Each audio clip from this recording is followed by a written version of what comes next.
Hi, Caroline. Hi, Jordan. How are you? I'm good. Yeah. It's not as cold as the last time we were here. It's not. So, And it's almost the new year. Let's see. We're recording this day before New Year's Eve. New Year's Eve. Yeah. If you will. So Happy New Year to everybody. Happy New Year. This will come out on January 7th. So. And your New Year's resolution should be to listen to more podcasts. Oh, you know what? That's a good one. Right? And Because specifically to submit to this podcast. Yes. That should be your New Year's resolution. Please, please. Okay. I haven't told you what we're doing today, have I? No, I have no idea. And I know that realistically, the way that our notes are set up, I could go find out. Mm-hmm. But part of me enjoys the organic, I've never heard this before. You know what I mean? Hell yeah. I really enjoy it because I know that for some of the stories that I've told, you've also gone in blind. Mm-hmm. And it's just a more visceral experience. Yeah. I think it's just more fun. It is. So yeah. no, I have no idea. Okay. I don't even want to say, no, I was going to say I had a thought. I thought it was going to be the witch, but it's not. The Bell Witch? The Bell Witch. No, so I'm trying to pick ones that I have never heard of before and that aren't commonly done. Yeah. And I feel like the Bell Witch is a very popular story. No, that's fair. Plus, I already know all about her, so Gotcha. I wanted something new, So, for anybody who knows about the Bell Witch, then you know what state we're in, which is Tennessee. Woo! But today we are doing the story of Loretta Lynn's ranch. Have you heard about this? No, but she's from Paintsville. No, she's not. She's from Butcher Hollow, Kentucky. First of all, Butcher Holler. Okay, I'm sorry. And That's that my is, bad. in fact, in Paintsville. Oh, is it? Yes. Oh, I didn't know that. As a proud Kentuckian and as a proud Eastern Kentuckian, I would know. Okay, well, I apologize. I did not know that was in Paintsville. Yes, thank you. I'm also double checking just to make sure. Is it considered Paintsville? Are you going to make me say Butcher Holler instead of Hollow? You can say whatever you want. Okay, I'm going to say Butcher Hollow because I'm from Virginia. Technically, it's in Van Leer. Oh, okay. But is that close to Paintsville? It is. Okay. Well, either way, yes, she was born in Kentucky, but this story takes place in Tennessee. That's incredible. So, Loretta Lynn. But the same, the Loretta Lynn that you're thinking of, country music star. Correct. Sorry, Van Leer is 12 minutes from Paintsville. Oh, okay. That's practically right next door. Right. It's literally 5 miles, but everything in Eastern Kentucky takes 800 years. I love when you talk about home and your accent comes out. Well, first of all, you said hollow. It's absolutely Butcher Holler. But I like that. Sorry, I do. I proud Southern woman. It does. And for those of you who know me, no, you don't. It's so thick mercy. right now. I know. I'll do my best. Anyway, yes. So Van Leer. So I like that there's a little Kentucky coming with us. Mm-hmm. Sorry. No, you're good. Okay, so I'm glad that you haven't heard of this before because I had no idea and it's very interesting. Yeah. So there's a lot of ghost stuff. Truly a lot. I tried to tone down on the history a little bit because Shocker. we all know me. So I've got a page of history but 2 pages of ghost stuff. Incredible. It's a very active site. Incredible. Okay, so this takes place in Hurricane Mills, Tennessee, which is almost exactly an hour west of Nashville. Okay. Okay? Okay. I'm It's in Humphreys County, Tennessee. Okay. I'm going to start off with a little bit of history of Hurricane Mills itself. There isn't a ton. I couldn't find anything prior to 1814. Presumably it was, not settled land. Okay. Native Americans, probably. I don't know. I couldn't find literally anything. Wilderness? Yeah, nothing. I'm going to speed through this first bullet point, which is just everybody who owned it for about 50 years. All right. I was going to skip this, but I went down so many rabbit holes to find this information. By God, I have to share it. I was going to say, I will point out that at one point, you did say, I'm starting a documentary. And I was like, incredible. No. I was watching I watched 2 documentaries on this. And I probably 16, 20 different websites. On the ranch? Yeah. Lord. Okay. It was so hard. So much information was contradictory. I had to like double check and cite so many sources. Okay. Lord have mercy. So I'm sharing this fucking history because it took a while. Because you did it, yeah. Okay. Ironically, a bunch of stuff from this first one came from this like old paper that I found a PDF of about different American forges, like iron forges. Okay. So, I mean, which makes sense. so that's where a lot of this comes from in the beginning. So, first bullet point. Circa 1814, roundabouts then, the town was first established as an iron furnace by Royal Ferguson, and that included a saw and a grist mill. A grist mill, which I know you're going to ask, Was in fact. is a mill for different like grains. So like wheat and Barley. yeah, Okay. stuff like that. It was sold in 1822 to James Turner, who then lost it in court to Silas Allen. His son, Stephen Allen, inherits it, and he moved from Rhode Island around 1830. There was no date, but we know that he was there by 1830. Okay. And he is the one who built a new 12-foot dam on the creek. The dam is important. Okay. Okay, one thing I don't fuck with is a lot of water. So there is a creek that runs through Hurricane Mills. Yeah. There's actually a lot. If you look at a map, it's just like a whole bunch of little blue squiggly lines in that whole part of Tennessee. Okay. But there is a creek that runs through, and it's from the pictures I've seen, it can't be too deep, but it's probably like at least like 30 feet across. Okay. Like there are parts of it that look about as wide as the Kentucky River, but it's a creek. Okay. Yeah. Sounds a little bit weird, but all right. Yeah. Sounds like y'all should have just called it a river. Yeah, I don't know. There's rules about that. I don't know them, but big old creek. Big old creek. Anyway. Sounds like I'm going to go learn the rules for what can be called a river. Okay, so eventually the first forge failed, so he built a new one in 1839. Okay. And then in 1847, he sold it all to Epps Jackson. That's EPPS is this man's name. That makes sense. And he was an iron worker, but he soon died, and his executors sold it to Christopher Hudson in 1850. Then in 1857, he sells all 6,888 acres to George Hillman. Hillman. That's a lot of land. Yes, it is. And George Hillman is important because he's the one that basically develops the land into what is now Hurricane Mills. Okay. And at some point in all of this history I have just mentioned and all these owners, a church was built in the town, but I couldn't find when. And that's important in a second. Okay. So just random ass church. yeah, there's a church. I mean, it's like basically a town now. Because of this, there's a dam that runs a mill that is also an iron forge. So are those the rules for being a town? You got a creek with a dam, a church. No, but it's like the workers live there, and it is. I mean, this is like 1850 Tennessee, sense. And it is now an industrial hub for the area. No, that makes sense. It's like when train tracks run through a town, and you see all the tracked houses, and you're like, all right. Yeah. So, like I said, it was now an industrial hub. So, and because it was situated conveniently off of Duck River. That's the river that this creek comes from. That is a river. Yes. It becomes important during the Civil War. Okay. So the North and South are fighting for control over it. And it does change hands multiple times. But they built a stockade on the property. And Western Tennessee at the time was, because it was going back and forth so much, it was like a lot of guerrilla type warfare happening. Oh, yeah. no thanks. So there isn't too much information on what goes on in Hurricane Mills specifically. There were some battles that were fought nearby. Mm-hmm. We do know that because it was on the creek, injured soldiers from all over were ferried down the creek and then to the church, which operated as a hospital and a morgue.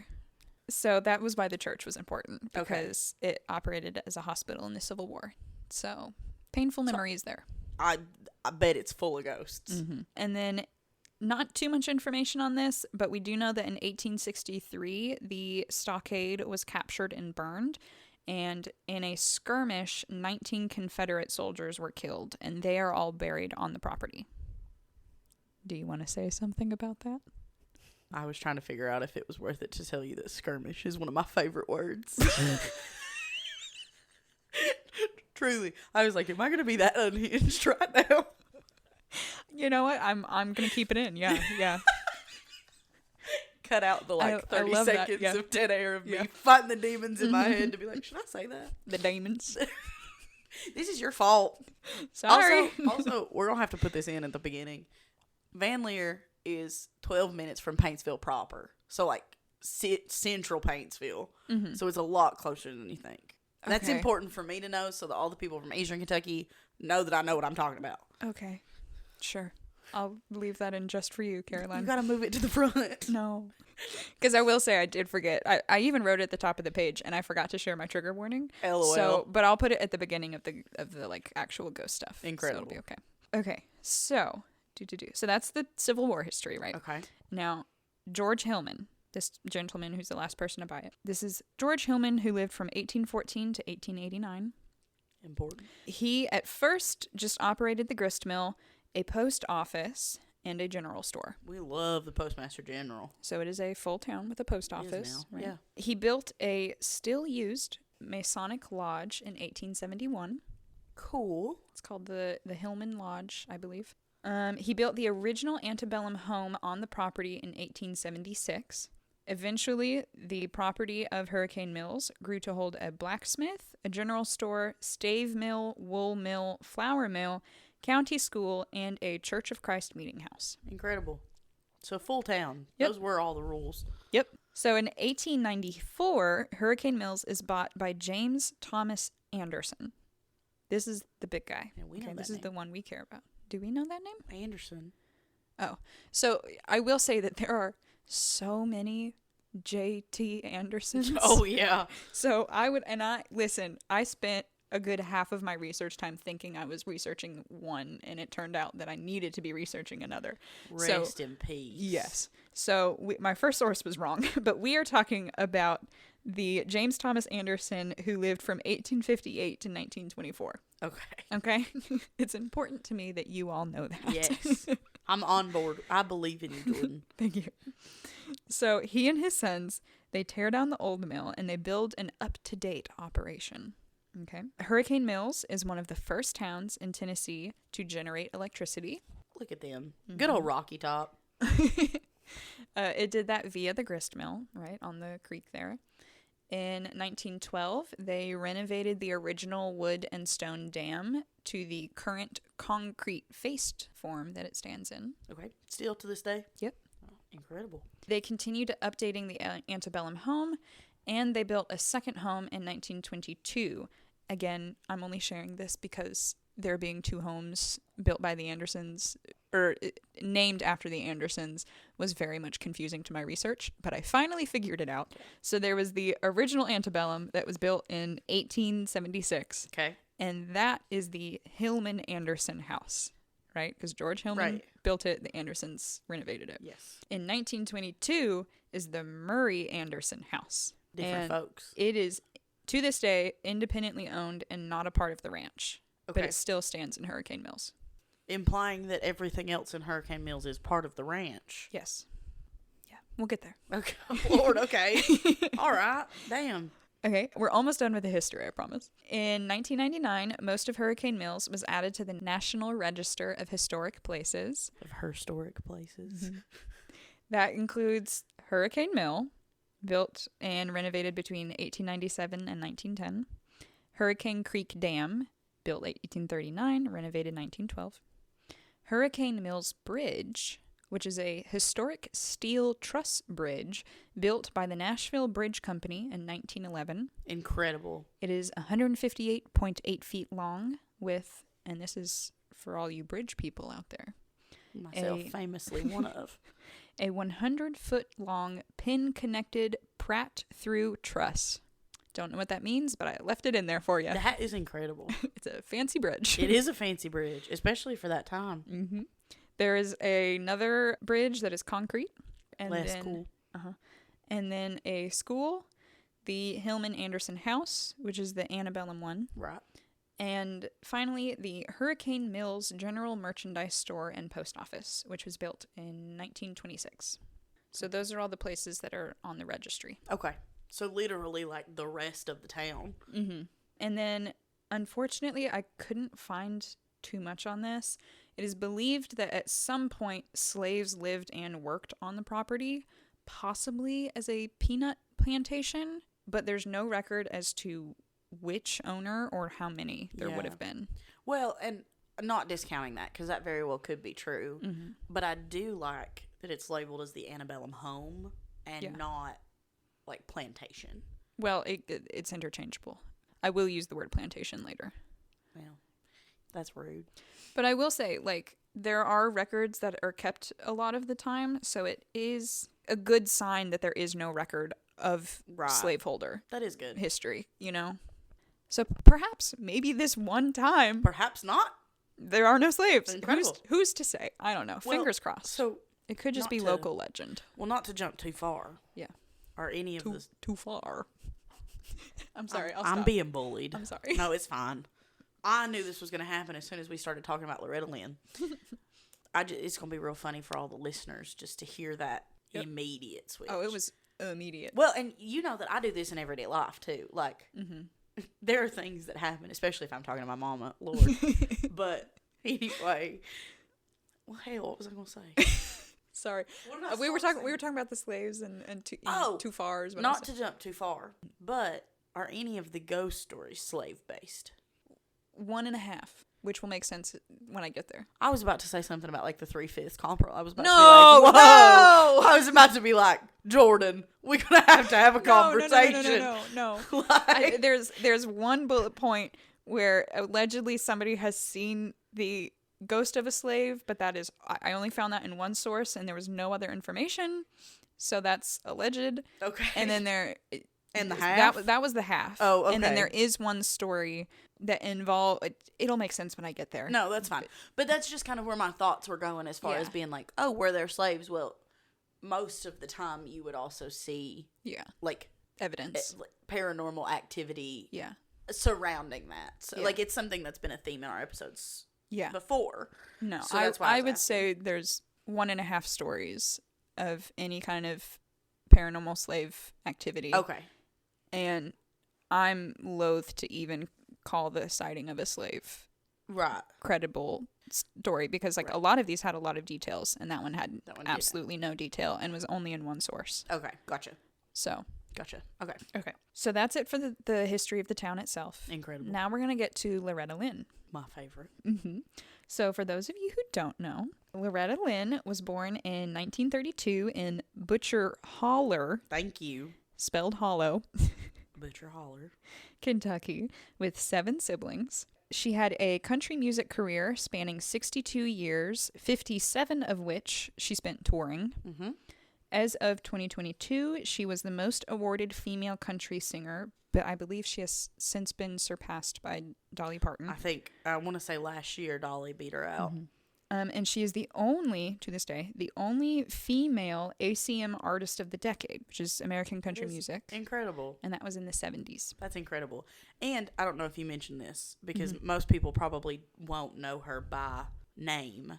She famously wrote Coal Miner's Daughter. Yeah. So that is what I would say. If you would know Loretta Lynn by song and not name, it would be Coal Miner's Daughter. Yeah. So she had 24 #1 hit singles and 11 #1 albums. A star-studded decade. What a woman. Career. And then a little bit for her personal life. She married Oliver Doolittle Mooney Lynn in 1948. At the age of 16, she had 4 kids by the age of 20. She sure did. I believe they had 6 kids total, though. Yeah. Now, you say, Jordan, what does this have to do with Hurricane Mills? Jordan, what does this have to do with Hurricane Mills? Well, let me tell you. So, in the late 1960s, they were living in Nashville, but they wanted to live in the country. So. Well, yeah, because she's from Butcher Holler. So, they were supposed to go and look at a property that was for sale, but they got lost looking for it. So, then they found the plantation house on a back road. And it was abandoned. Just stumble upon a plantation. I mean, it's the back roads of Western Tennessee. That's true. And you got no GPS. Well, that's fair. Probably looking at a map, like, this where the hell are we? Do you know her song? She talked about it in one of the documentaries. Now You're Looking on Country or something like that. That one. She wrote that like in hurricane, because I didn't know that. they used to just drive around on the weekends, and she wrote it, and another number one song she had, she wrote them in the same day. That's cool. Yeah. So windy back roads, they get lost. Yes. They come across this abandoned house, and it's already getting dark, so they just spend the night on the front porch. It was the 60s. Well, no, I get it. Well, as somebody, I mean, who hasn't spent a night on a screened-in porch? Me. Lord, honey. Well, most normal people. Yeah. I would say Eastern. I mean, I've slept on the porch before. Mm-hmm. But I've just never had the opportunity. I've camped. that's fair. Well, I mean, Yeah. I came from a place that, you don't really lock the front door. Yeah, I mean, you do now, but like when I was younger, no.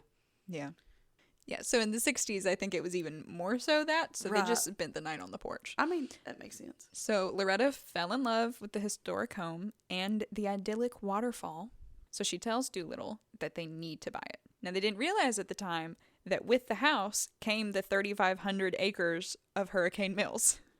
So when they bought the house, they also bought the town. The whole shooting match. Yeah. I assume. I don't know what shooting match is. I mean, it's like the whole thing. Yeah. That's insane. Yeah. Can you imagine? I want to buy this house, honey. Great. It also comes with the entire town. They did it. Lord, I wonder how much that cost. I don't know. I couldn't find that anywhere. But she had the money. By that point, she was already No, she 100%. touring. Yeah. So they bought it in 1966, and almost immediately, Doolittle built an attached kitchen on the back while Loretta was on tour. So he stays home with the kids when she tours. Cute. And then several updates were made to the interior over the decades. And in the 90s, the family built a second home behind the original so that it could be reserved for tours. So there's a modern home. Like, the antebellum house is up on a hill. Yeah. And then they built another house behind it that Right. they moved into in the 90s. So that people could tour the antebellum house. Yes. I see. Yes. You said tour, and I was like, she's done been singing. No. Like, So they could tour the house. got it. So today, the ranch now features a recording studio, post office, 2 museums, lodging, restaurants, campsites, a pool, and historic Western town, complete with gift shops. Incredible.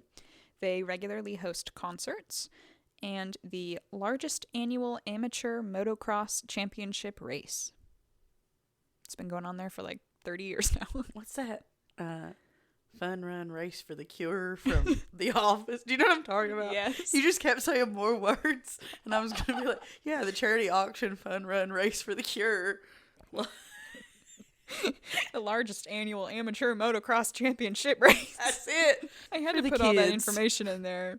Leave me alone. I love a run-on sentence. Okay. The property also has a full replica of the cabin Loretta was raised in Butcher Holler, which was used as a filming location for the Coal Miner's Daughter 1980 movie. I love that. Mm-hmm. I've seen that movie. Mm-hmm. So her original house in Kentucky that she grew up in still stands, 100%. but it has like electricity and has gotten a couple changes. It's gotten a couple updates, yeah. This one in Hurricane Mills is a exact replica of how it was when she lived in it. That's cool. Yeah. That's only 10 minutes from my Mimi's house. Huh. We should go. We should go. Well, it's easy. I mean, go down the Mountain Parkway. Okay. I'll take you. So, okay, thank you. So the ranch was opened for tours in 1988, and in 2022, it welcomed over 350,000 visitors. So it's a pretty popular place. Lots to do, lots to see. Sounds about right. And prior to 22, if you went, you would probably see Loretta and her family because Right. they still lived there. Lord. Yeah. I watched these 2 documentaries, and people were talking about how much her fan base just loved her because she was so down to earth. Right. And like you could walk up and she would just be like gardening in front of the house and take pictures with you, you know? That's cute. Yeah. Do you have her date of death? I do. Okay. It's my next bullet point. Incredible.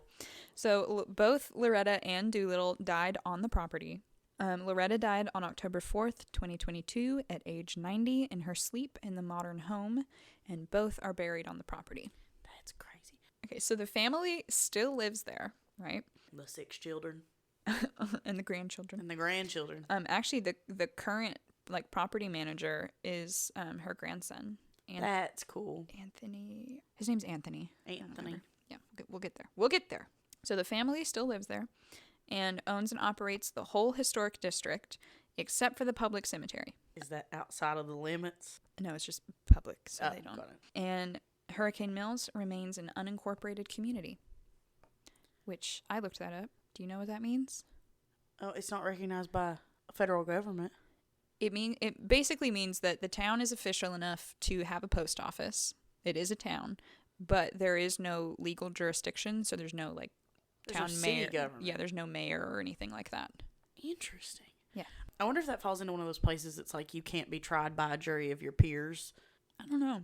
Do you know what I'm talking about, though? It's like there's no city. Can I get a speeding ticket? Like, I think it's just like it's like, within like it's in like Humphreys County, so it's probably within the jurisdiction of somewhere close by. Okay, but yeah. like well, the 3,500 acres that is Hurricane Mills does not have a jurisdiction of its own. Humphreys County, so probably the like county seat, like yeah.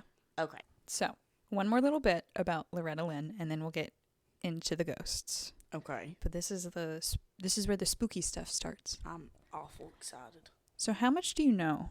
Since you know about Loretta Lynn, apparently, how much do you know about her parents? Not a lot. Oh, okay. So you don't know anything about Clara Webb, her mother? No.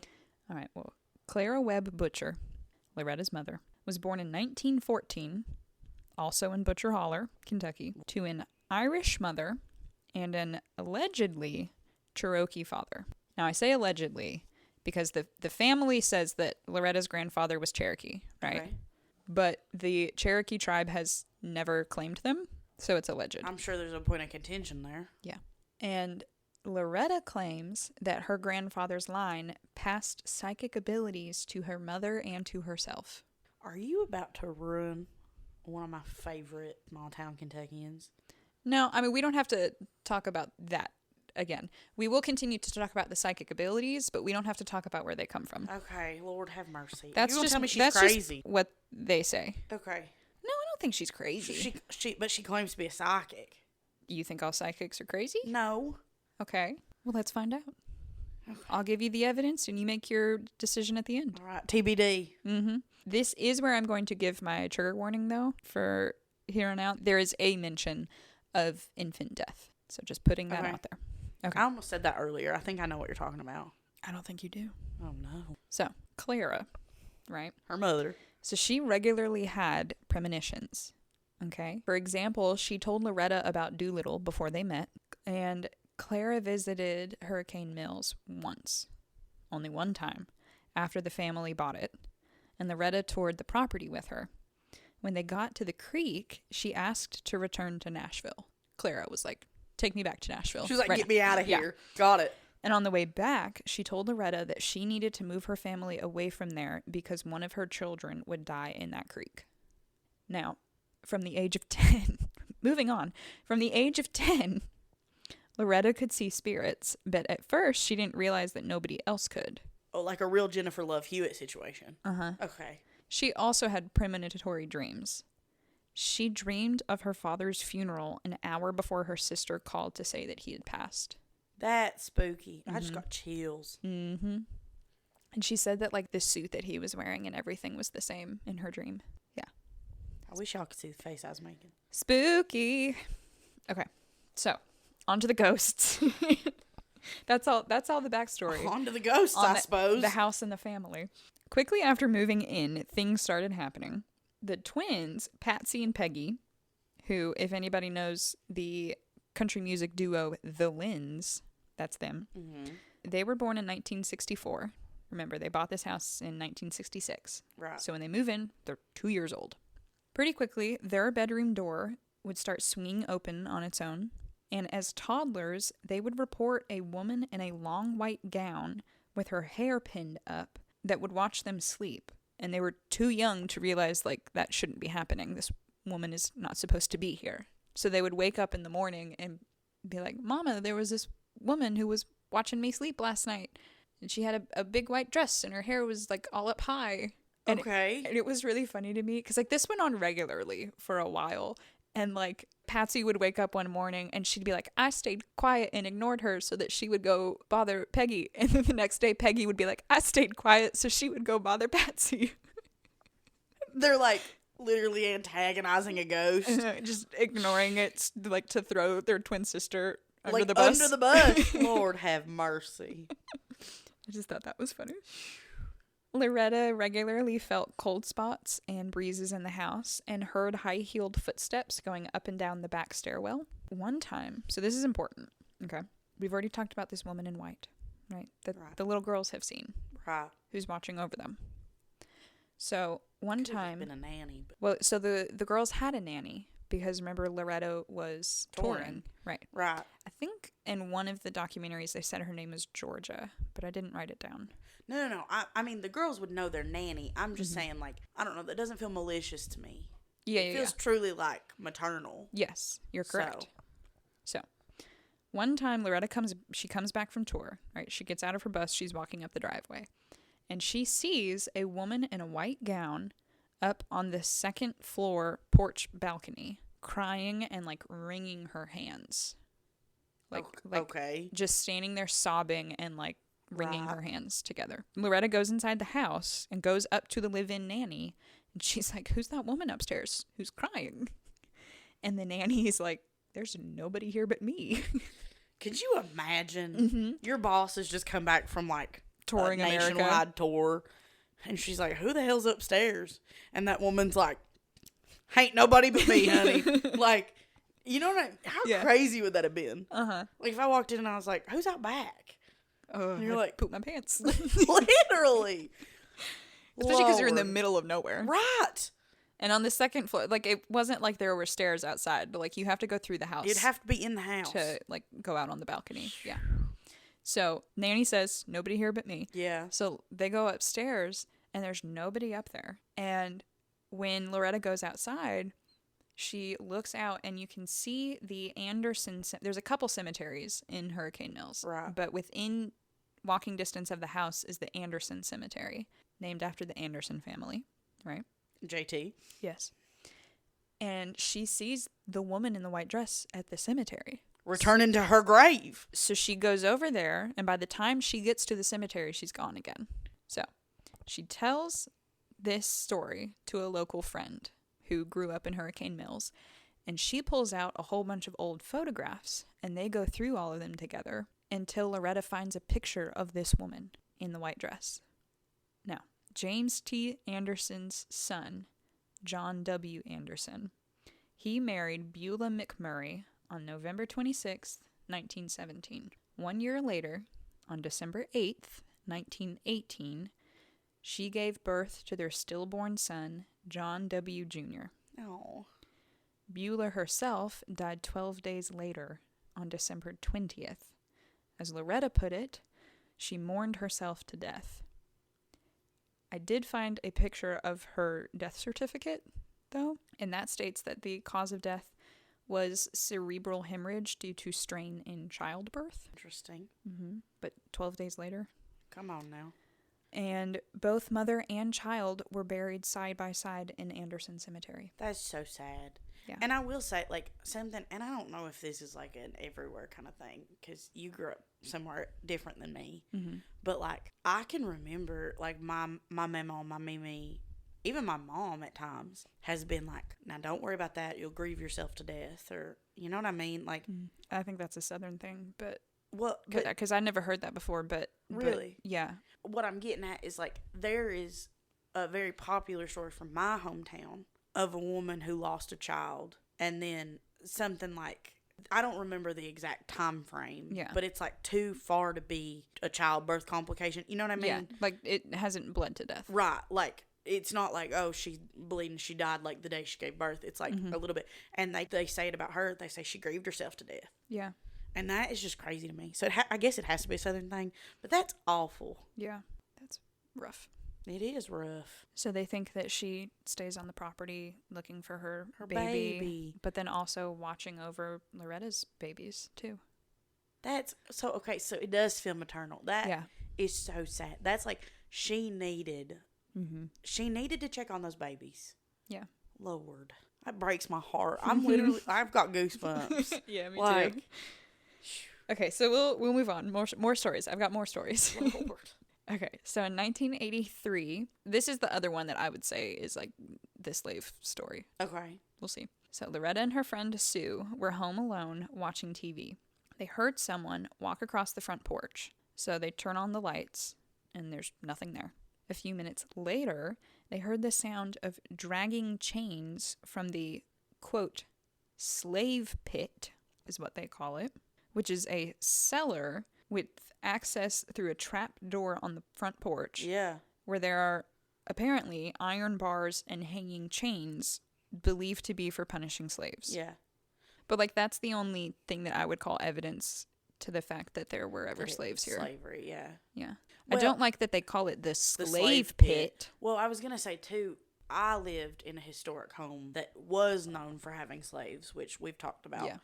And you had mentioned something earlier, like hearing high heels up the back staircase. Mm-hmm.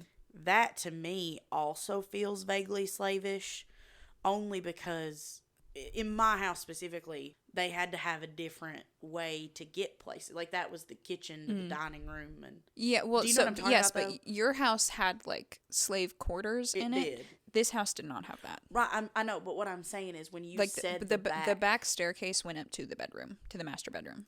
Interesting. Yeah. Okay. So one of the things I read was somebody thought that those footsteps could have been Beulah because, like, she got, like, restless and would walk around a lot.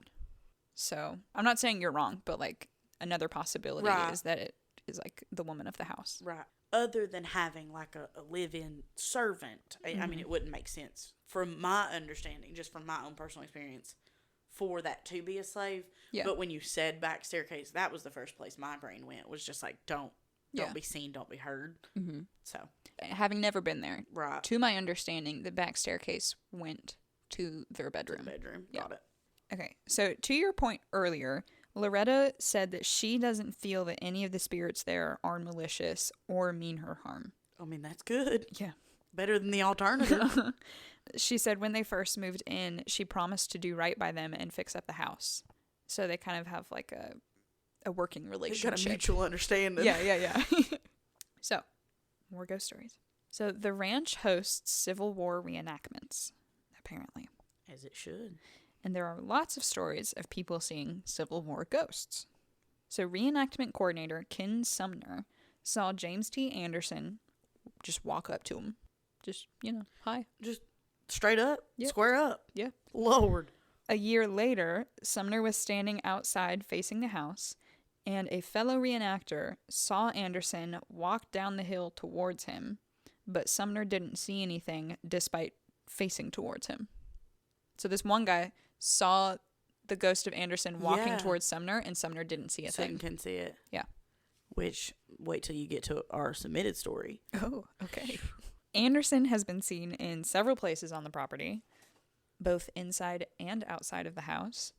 Also, sightings of a slave and a riverboat captain. That was in one source, no other details. Interesting. Apparently, the riverboat captain, I don't know. I have no Yeah. other information on those. Interesting.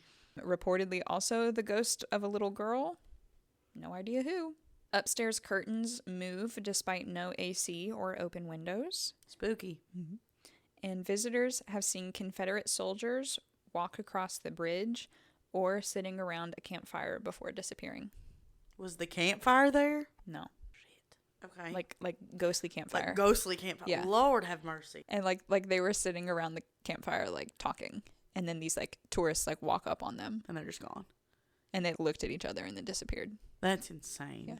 A lot of these sightings also happen in the middle of the day, which is unusual. Yeah. But, like, Sumner's stories were daytime. Yeah. I feel like that's how you know they're legit. Yeah. It's like, you know what I mean? Like, no, I am not a skeptic. I believe in ghosts. 100%. Well, you need healthy skepticism. For certain things. Yeah. So, for me, I think there's a healthy amount of, like, oh, it's dark. My eyes are playing tricks on me. Like, whatever you want to say. But I think something like that happening in the middle of the day. And when it's so detailed, it's Right. it's either real or you are having an extreme hallucination. Right. Well, and it's like group panic. You know Yeah, what I mean? yeah. Like, The multiple campfire people are one was multiple seeing people. these. Yeah. Like, what is that? What do you call it? Like Mass hysteria. mass hysteria. Yeah. Lord. Okay. So another story from Sumner. So he is standing on the front lawn of the house, during a demonstration, again, middle of the day. Right. His actors, his troops, right? They're down the hill across the creek in the like historic town, and he's kind of surveying it all. He sees a Confederate soldier standing behind him out of the corner of his eye, but he thinks it's just one of his actors. Right. All of his men down the hill looking up at him see the same man behind him, who then just disappears. That's terrible. I thought, to be quite honest with you, I thought you were going to be like, draws his weapon. Oh, no, I no, was no. like, Lord have mercy. No, I they was just ready. like they just wander around apparently. Well, and the crazy thing, not to be silly, like this is going to be a legitimate sentence and it's not going to sound like it. Mm-hmm. Clearly, they were like Confederate soldiers. Yeah. They see these people Mm-hmm. who are presumably Union and Confederate soldiers gallivanting Yeah. across the land. That's a good point. Do you see what I mean? So, like, it makes sense that they would be like, those are my people. Like, they just wanted to be included. Well, I do wonder, like, what's the opinion of the spirit of a soldier who sees somebody like reenacting stolen his valor? death? Yeah. I wonder what, yeah. I don't know. But do you see what I mean, though? Yeah. Like, that sounds silly, but, like, I mean, I think about it. If you're a disembodied soldier, if you are separated from your troop, I don't think that's what they call them, but if you're separated from your people, and then all of a sudden you see large groups of people, like, in... So if they're not residual hauntings and they are in fact intelligent, what do you think they think about like tourists in modern day clothes? Okay. So I'm so glad that you asked, because you've seen the trend that's like things that I think would put a Victorian child in a coma. Yeah. I say that all the time. I'm like, this would send a Victorian child into a coma. I think that a Civil War ghost would be absolutely bodied by an iPhone. Like, could you imagine? Yeah. Like, or like, my favorite thing, not even an iPhone. I think they'd be like wild about an inhaler. Oh, for Could sure. you imagine? A set of hot polio hands? vaccine? What were the measles back then? How about just safe amputation? Literally. You know? Like, not just like any- cleaver it off. Any medical advancement in the last 100 years would blow their mind. That's what I'm saying. Immediate coma. Mm-hmm. And I'm so glad. I was told once that ghosts can't see screens. At all? Mm-hmm. Now, That's crazy. take that with a grain of salt, because Obviously. I don't trust a lot of the things that those specific ghosts told me. But like That's the same people who told me that like you can't see a ghost in like a reflection That's type wrong. thing, or like that's a way to like check to see if something is real or not. Then they also mentioned that ghosts can't see screens. That's crazy. So I think that's even spookier. I don't know if I believe that or not, but possibly. That's crazy. Okay, so another story. This is one more story from Sumner. Okay, so this is at night, right? And so For the first time. I guess when they do reenactments, they like camp out there. You know, they do the whole shebang. That's cool. Whole shooting match. So he is standing by a fire, right? And a guy in a Confederate uniform walks up to him across the fire and just stands there staring at him. So he thinks it's one of his reenactors because this guy looks like, Right. does not look like a ghost. Right. This looks like a full human being in front of him. Do we know if he was in a Union camp? I think Confederate. Okay. I think I'm just most of the time it was held by Confederate troops. Okay. Because I'm wondering if that's why it doesn't feel malicious. Like, clearly this ghost did not feel threatened. Yeah. Like, if he was the only Confederate soldier in a Union camp, Yeah, I feel yeah, like yeah. that would... Yeah. The No, vibes I would think be different. They're mostly reenacting Confederate stuff. Okay. Like they might have mock battles where there There's are Union also soldiers. Union. Okay. I'm not sure. But I think like their specific stuff they are reenacting like times when it was held by Confederates. Okay. So that makes sense. Because theoretically, if it were a Union camp, I don't think that he would just walk up. Like, you know what I mean? Yeah. This ghost feels Well, very and- comfortable. Yeah, well, and Sumner wouldn't think that it was one of his actors if he was in the wrong uniform. Well, unless he was doing a battle, is what I'm saying. Yeah, Like, yeah. So, that makes sense. No, so this Confederate guy walks up, stands across the fire from him. He thinks it's a regular dude, and he starts talking to him, and the guy vanishes in front of him. And, quote, this is from Sumner, he says, "The last I saw of him was his feet vanish, and the leaves blowing away from where he was standing," end quote. Except for the fact that they had just cut the grass short that day, and there were no leaves on the green. So this ghost, like, reenacted this whole, like, scene of his life. Yeah. Like a vignette. Like, he brought those leaves from home. He brought props. He did. Like, I support him. He had set dressing. Get that man an equity card right now. If they are intelligent hauntings, do you think they ever, like, plan, like, hey, I'm gonna do this and it's gonna fuck this guy God, up? I hope so. I hope so. What's the most dramatic thing I can do? Well, like, think about the story about Aaron.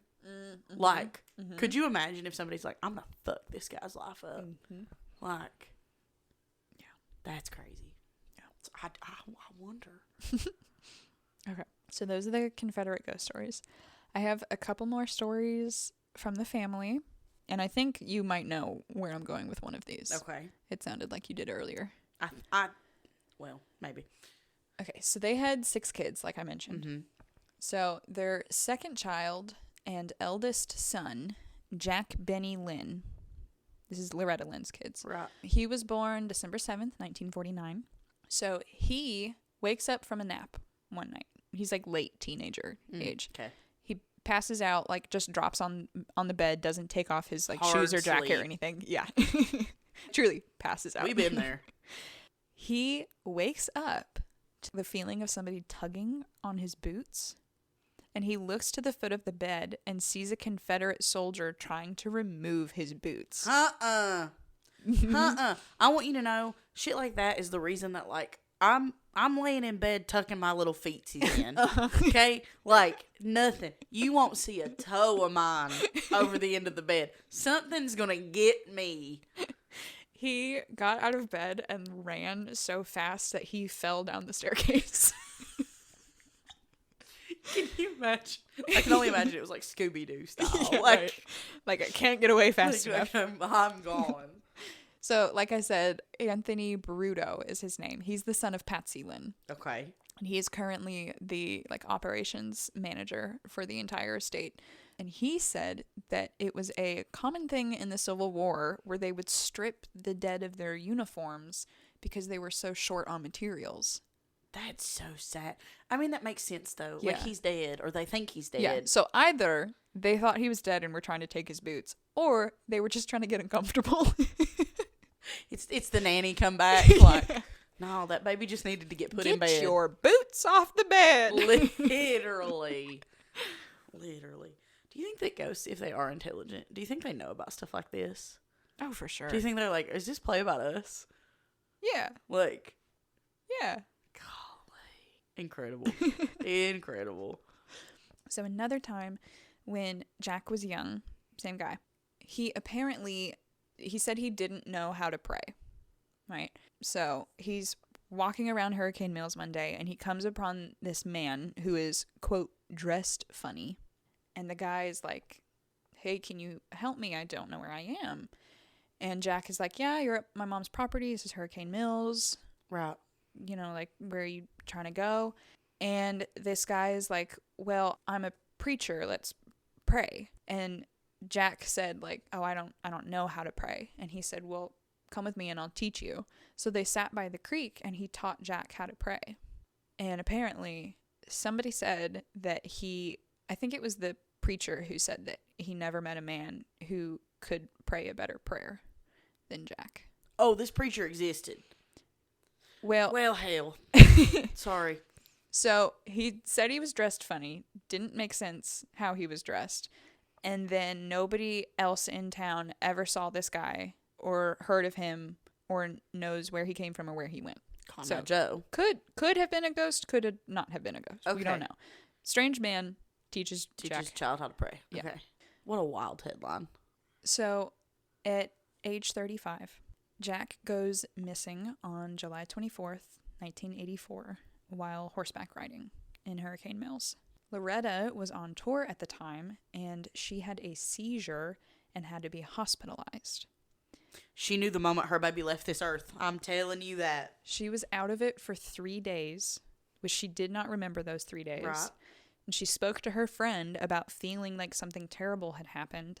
And at the end of the 3 days, they found Jack's body in the creek. I was going to say, so at the beginning, when I said I think I know where you're going, I knew that one of the children had died. Yeah. didn't know how old they were or when. Mm-hmm. So I wasn't going to, like, I knew that there was a trigger warning coming up. So Yeah. I didn't know if it was about just like death or, what. But I don't know. I have a lot of feelings about that Mm-hmm. because in my brain, what I would have thought immediately happened, and this is going to sound really weird, he probably, like, fought for his life for 3 days. Like, that probably took, do you know what I'm saying? Loretta claimed to have, I think it was that there couldn't be any peace until they found his body. So they don't know for sure what happened. right, They think that his horse he was crossing the creek on horseback and his horse got spooked. And when he fell, he like hit his head or something. yeah, Because all of her kids were strong swimmers. right. So it doesn't make sense that he would have, like, current drowned. No. So they think that something happened when he was crossing the creek on horseback and he drowned that way. Yeah. But then his body got washed away. And so, So they couldn't find it. yeah. That's fair. I don't know. And that might be the case is that it was just missing for 3 days. But Yeah. the 3 days is important there. Like that. Well, I think my opinion of it is that, like, she couldn't be at peace until they found his body. Right, but that's what I'm saying. Like, I'm saying that she was so connected because she claimed to have premonitions and, like, that kind of ability. Yeah. I'm saying the seizure is when the accident happened. Is when he died. When either he died or this started. So, clearly he drowned, it sounds like. It sounds like that's what happened. So, like, if he hit his head, if something else happened, I'm saying that, yes, she either had the seizure when he fell and hit his head and drowned. Yeah. Or something happened, he fell, he didn't die immediately and then died at the end of that 3 days. I don't I'm think there's saying the anything. whole time. I don't think there's anything that would have kept him alive for 3 days and then My kill only him. thought is if he was, like, lost in the woods. It's not that big. And that might be the case. But what I'm saying is the whole from seizure to when they found the body, that is all connected. Has to be. Oh yeah, for sure. Like, I just think it's like she couldn't be at peace until they found it. maybe, but like, Yeah. And Lord. also, just as a reminder to our listeners, let's not forget that Clara said that one of her children would Will drown die. in Yeah. that creek. Yeah. Yeah. So she canceled the rest of that tour, and then she didn't put out any music for 2 years after that. Yeah. She said it's the darkest moment of her life, which I don't blame her. Right. It's horrible. I mean, to be that connected to another person, to immediately, and I mean, that's, I feel like, a common theme among moms is like having that, like, something is wrong. Yeah. Like, I mean, my mom's called me before and been like, I just had a bad feeling. I just had to check on it, you know? Yeah. So, but that is crazy. I would say that the third worst club to be in is the Dead Parents Club. Second worst, Dead Partner Club. Yeah. First worst club to be in is Dead Child Club. Yeah. Wouldn't wish that on anybody. No. Lord. Damn. That's hard. Mm-hmm. So, I don't really know how to move on from that, but I have a couple more stories. So, we're getting close to the end. Ghosting it? Yeah. Just ghost that topic. Just go to the next one. Okay. So, the Brown Room. It's the only room I saw that had a name. Okay. But it was one of the bedrooms upstairs. Not like the jungle room. No. This is the room. It's the room where Jack used to sleep. So where he got his boots tucked off. Okay. Okay. It was also, at one point, Ernest's bedroom. Ernest is another son. Okay. Okay. And he woke up one night to two men in Confederate uniforms standing over him. So he runs out and then vows to never sleep in that room again. And ever since, he then slept in the small balcony bedroom that was later converted into a bathroom. So, like, small room. Yeah. I mean. And with a door to the outside. Hell. I mean, if that shit's been happening to you, wouldn't you also want a door to the outside? Well, not if that's where Lady cries about her baby. That's actually so true. Is that the same balcony? Yeah. Jeez Louise. Yeah, these kids could not catch a break. They couldn't. So the Brown Room was always noticeably colder than any other room. Okay. And in spring, apparently every day, there would be like 12 to 20 dead flies on the windowsill. You would sweep them up one day, and the next day there would be more. That's icky. Mm-hmm. That bothers me. And today, nobody is allowed to stay in there anymore. Like in that room? Yeah. In the bathroom? Or in the brown room. Okay. Yeah. So, almost done. one more story. The upstairs is off limits to tours. Okay. But the staircase, this is the front staircase. Right. Okay. The wall of the staircase, it's a staircase that has one landing that makes like a right-hand turn. Yeah. Right? So it's like an L-shaped wall. The staircase wall is decorated with framed album covers of Loretta's hits, right? Cute. So she's had these albums up there like since as they've come Probably, out, she as I puts was them gonna up. say. Yeah. And Honey, time to put a new album on the wall. but the ghosts are very particular about them. So they get crooked all the time, apparently. And Loretta has told multiple people in the family and tour guides who work for them, hey, don't touch them. If they're crooked, that's because they want them that way. Right. Just leave them be. And there was a tour guide one time who did not believe in ghosts. So they're finishing up the tour, and she stands like second step up on the stairwell to finish off the tour and like talk to the group in the landing below her. And the picture frame next to her is crooked. So she reaches over and straightens it while she's talking.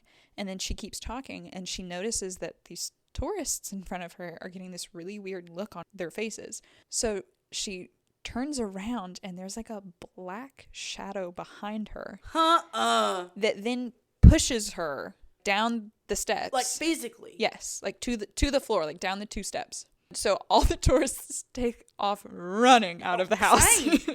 And she follows them.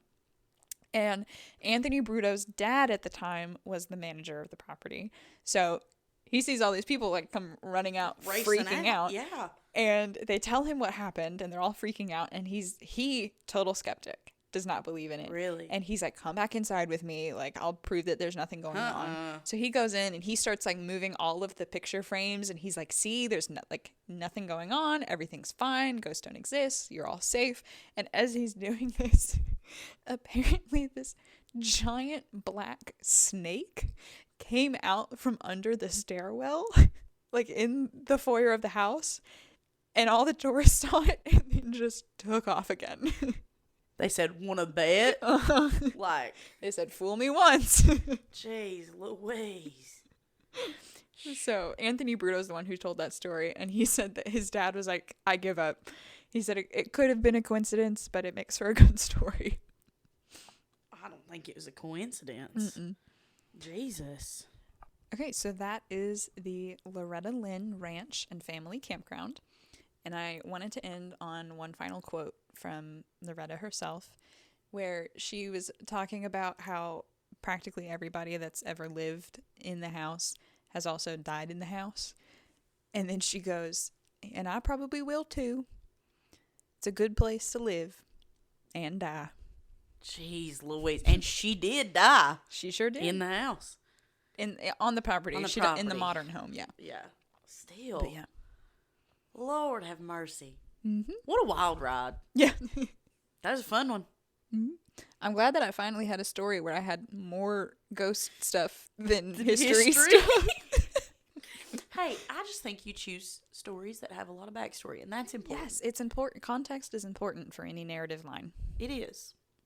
And I love that about you. Thank you. You're welcome. So, that moves us into the submission side, yes, which, as it does every episode. And I'm going to take a brief moment because, as of right now, I think it's been pretty well aware that a lot of the first submissions come from people that we know.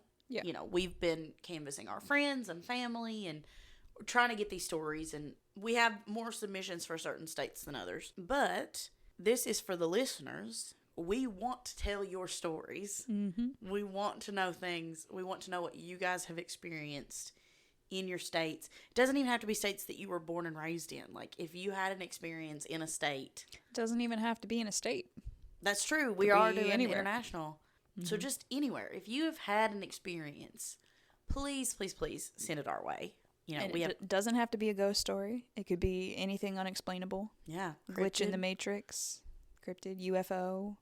Listen, I'll tell a Bigfoot story. Do you have a Bigfoot story? No. Or are you saying if somebody sends one me a Bigfoot story, I will tell it. Like, I'm on a Jersey Devil story. We'll find you one. Or no, Mothman. That's what it is. Please, somebody send in a Please send Mothman a Mothman experience. Incredible. So with that being said, please, please, please send your submissions in. Mm-hmm. We would love to tell your stories. It's so much more fun when we don't know the story already. Right. Yes. And I will say, I didn't know this story. So my submission today comes from our friend Brandon, who has had a wildly haunted life. Let me just go ahead and say that. That man is haunted. At 100%. I'm thinking it's him, actually. No, it is. It 100% is. Lord. His family is of the same opinion. Yeah, I know. That's what's in the story. That's why I'm saying it. So we'll get there. But I'm excited to tell that story. And I will say that before this, I did not know this story. Okay. So this was not a story that he had shared with me. This one takes place in Clarksville, Tennessee. Mm-hmm. And I think it is Clarksville. Might be Clarksville. No, it's Clarksville. Let me know. I think. Well, according to the guy that my friend dated in college, it's Clarksville. Clarksville. Got it. So this story, it comes from Clarksville, and it is actually Brandon's sister-in-law. Okay. Or that would explain why the I don't know sister-in-law's family. Let's say that. Okay. And I'm going to read this because it is a submission, and I think that's important. So, I mean, that's how I've done all of mine. I just read them what my friends send me. Gotcha. I feel like I should also elaborate that when we said that it's more fun when we don't know the story, I should say that whenever one of us has been reading a story to the other one does not know it. Correct. Yeah. Yeah. So we do try to come in with a healthy amount of like blind. Yeah. Optimism. So I have no idea what Caroline is about to read me right now. Incredible. Because I read it and I was like, wait a damn minute. So my sister-in-law's parents live in Clarksville, and I tagged along with my brother and nephews for a visit. Mm-hmm. They don't really have neighbors, and they live just in like a clearing of trees. Okay. And so I took that to mean like, several miles of just wooded area. You know what I mean? At least like 20 acres. 100% has to be. So like a large wooded land, and then like their clearing is their house, the property. So they don't really have neighbors. They were in the porch area, and he says that all of the dogs just started to go nuts. Okay. So like barking, like losing their minds.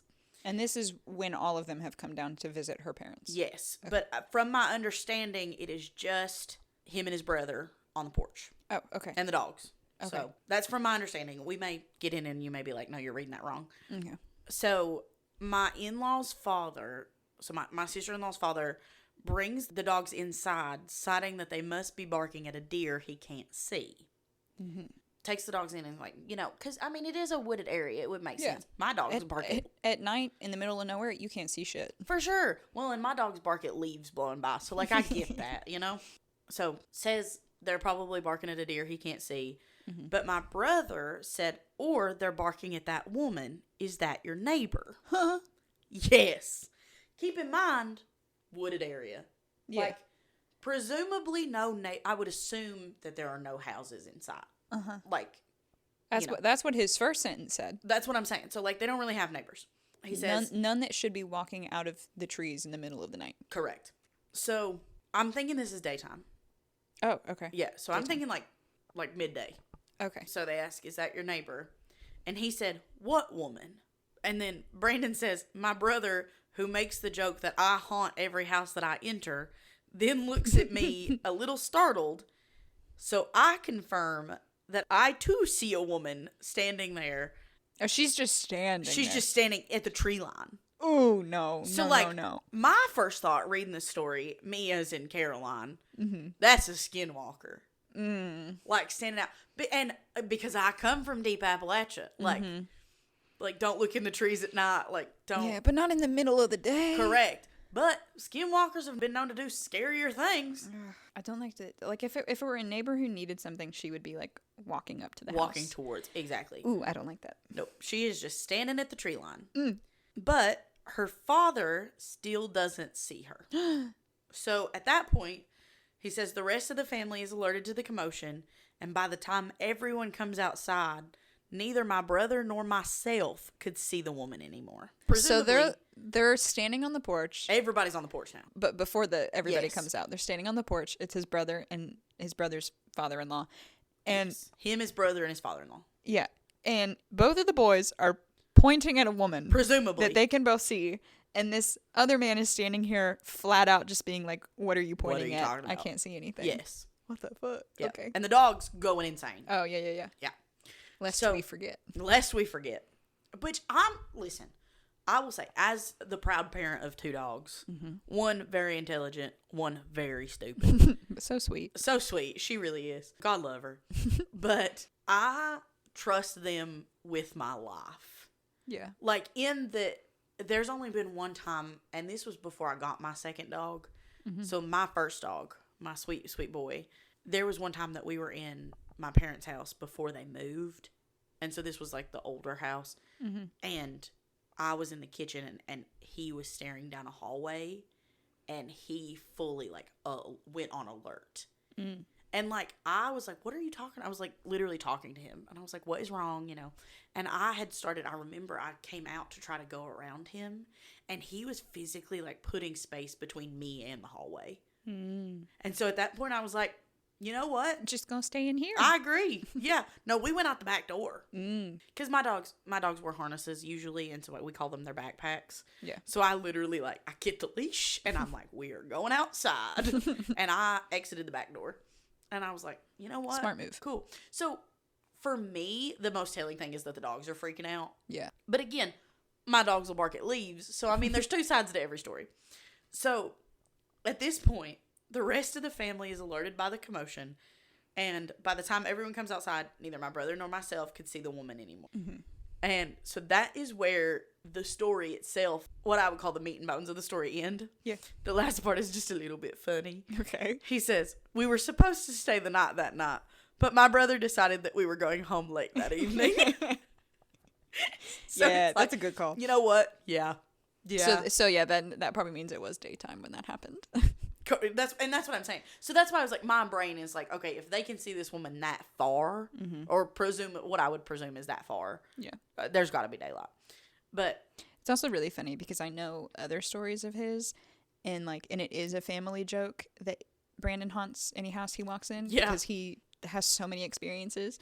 His brothers do not have many experiences, Right. so it's very telling to me that his brother saw this and was freaked out by it. right, Oof.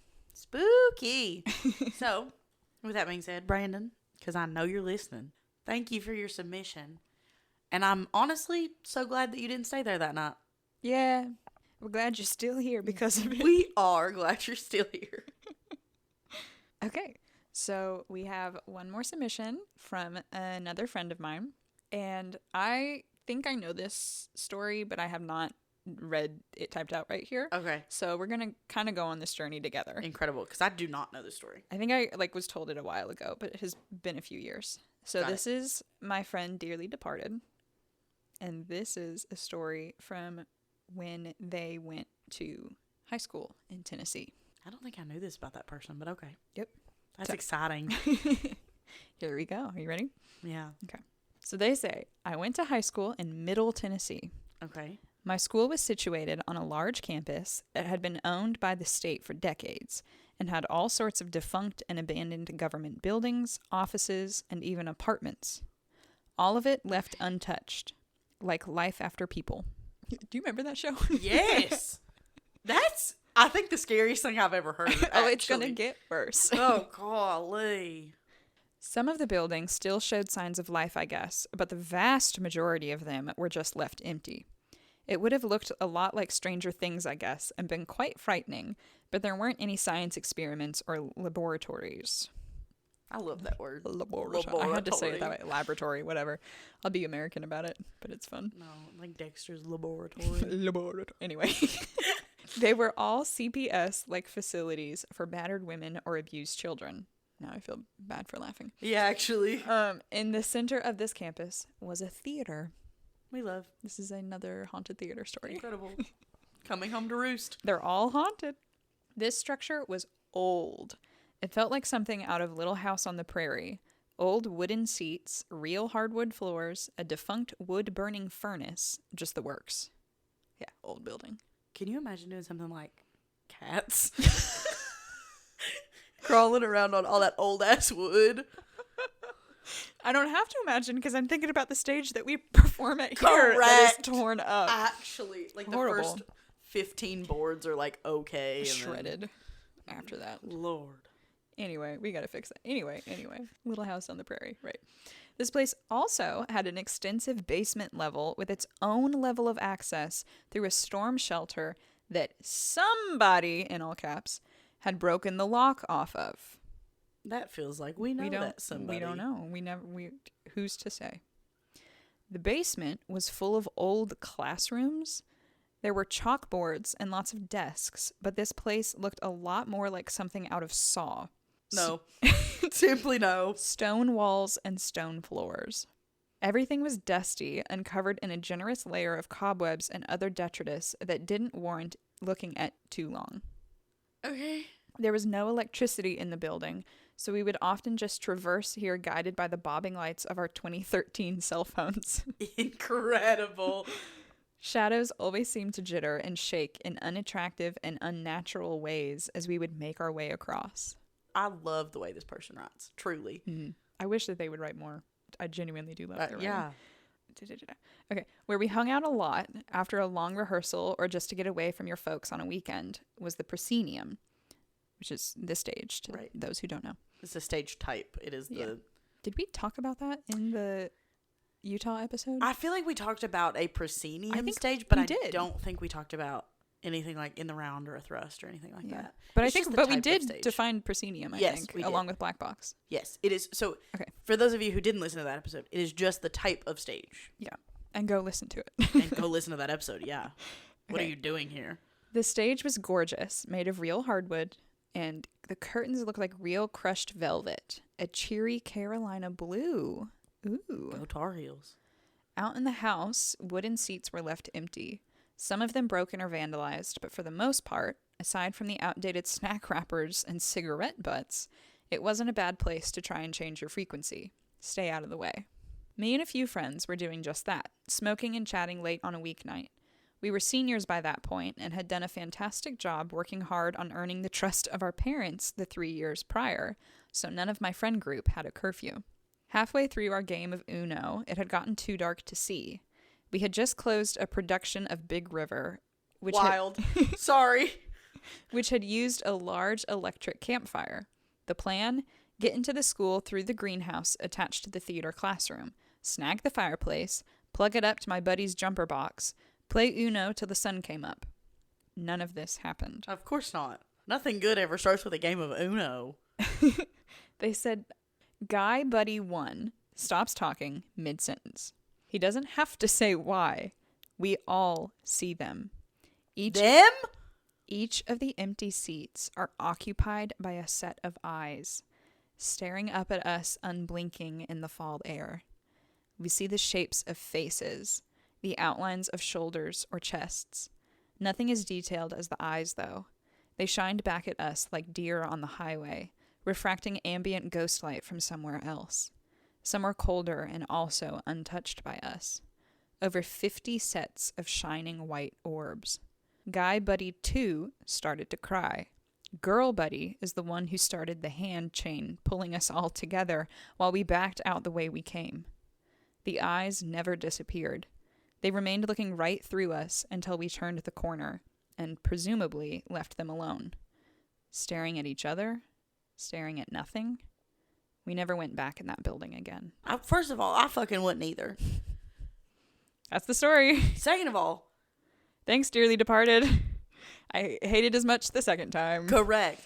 So I have two schools of thought. Okay. The first school of thought is me wanting to be super cool and chill and being like, nah, I'd have just started standing up and singing. Like, you know, they were there for a show. That like post that's like, if you ever feel like there's a ghost in the room with you, just start singing Beyonce. Yeah. Because like nobody's gonna haunt you to Beyonce or something. Right. So it's like they just missed the last show of Big River. Like, just start going again, you know? Mm-hmm. But I probably would have also just been like, holy shit. Yeah. And as someone, not to brag, but as someone who has been on stages where there are actual real people in the audience, that is also a frightening feeling. 50 people just staring at you, not saying anything? Yes. It's a lot. It is. And so to know that those were also not real people, worse. Yeah. Well, and it's also, so not to dive too deep into it now, please. But psychologically, it is so much more scary because when you're on stage playing a character, you are playing a character. You are Correct. not yourself. These people have not come to see you. They have come to see you in this world of this play being something else. Right. To be hanging out and chilling with friends and Arguably your most authentic self. and most vulnerable. Right. And then to turn around and like somebody has basically been like voyeur to you and your friends. Because like how, I know that they said, you know, Guy Buddy 2 or whoever noticed, we all noticed. Yeah. But it's like, how long were they there unnoticed? Yeah. Because like theoretically, and we had this conversation earlier, like if they're intelligent beings, how long were they watching not as apparitions? Ooh, Do you see what I'm saying? Like before they revealed themselves? Before they were like, oh no, we're here for this too. Yeah. Yeah. Ooh. Yeah. I also, first of all, Dearly Departed would not have gone in that building ever again. No, absolutely not. I never went back to that spot at that lake again. I wouldn't either. Or the upstairs bathroom. Well, no, not for a couple years. I did go back eventually because then it wasn't spooky anymore. Wouldn't catch me. Would not catch me. Jeez Louise. Spooky. Spooky. Well, that's our Tennessee episode. That is our Tennessee episode. I can't say that it's been fun. But it's been entertaining. It has been entertaining. I learned a lot about Loretta Lynn. Yeah, I know so much more about her than I ever thought I would in my entire life. No, and that makes sense. And I mean, like I said, I felt a certain level of pride knowing that, like, she's from where I'm from. Yeah. Like I really do think that it's only like 15 minutes from my Mimi's house. So, Yeah, I didn't know that. yeah. So we will go. No, it's easy. And then my Mimi will feed us. It'll be great. Oh, hell yeah. So it'll be good. I haven't had grandma cooking in so long. I need me some good grandma cooking. Yeah, no, Mimi will get you. I'll tell her too. I'll be like, hey, we're coming. Okay. She'll be so excited. So, I like, all of these feel like a knowledge boost, which is really nice. Oh, I'm reveling in doing research again, which is wild. I thought I'd never want to do it after finishing school. No, it's so fun. But I love it. It's so fun because this is also something that I think we're both very into. Yeah. The whole spirit, spooky, History. that kind of history vibe. Yeah. We're just a bunch of fucking nerds, actually, is what I'm hearing. Hey, and anybody else listening to this, you're a nerd. You're a nerd. And we love you. Yeah. That's what you need to know. That's what you missed on Glee. I knew you were going to say it. It's my favorite. That's my favorite thing. That, and anyway, here's Wonderwall. Both of those are in my vocabulary quite a bit recently. So, Good. With that being said, again, we would love to share your stories. Mm-hmm. We would love to include you guys in these episodes. And I will say, the title for first organic submission still up for grabs. Yeah. Probably cry when you get one. We'll 100% cry. I can confirm. So please send us your submissions. You can do that across all of our social medias at egags podcast, at our email, egags, which is EGAGS podcast @gmail.com. Yep. Or on our website, there's a submission form. Yep. Send us your submissions. We will love you forever. And keep on listening and send us to any friends or family you have that you know like spooky stories or history. I've got a friend who listens who only cares about, I don't even think that he believes in ghosts, but he likes history, so he listens. I love that. And in your submission, you can tell us what states you'd like to hear or what countries you'd like to hear next. Mm-hmm. So there's a couple things in it for you. Yeah. Well, Jordan, this has been fun. I feel like it's been more fun for me than for you this time.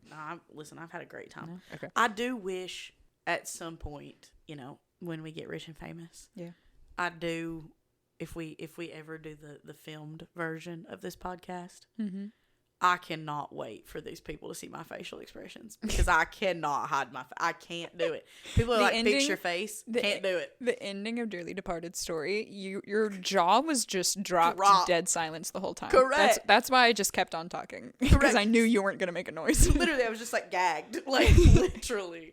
So, that's what I can't wait for. But anyway, we are so glad that you're here. Mm-hmm. Thank you for spending this time with us. Absolutely. Happy New Year. And remember, everybody's got a ghost story. What's yours?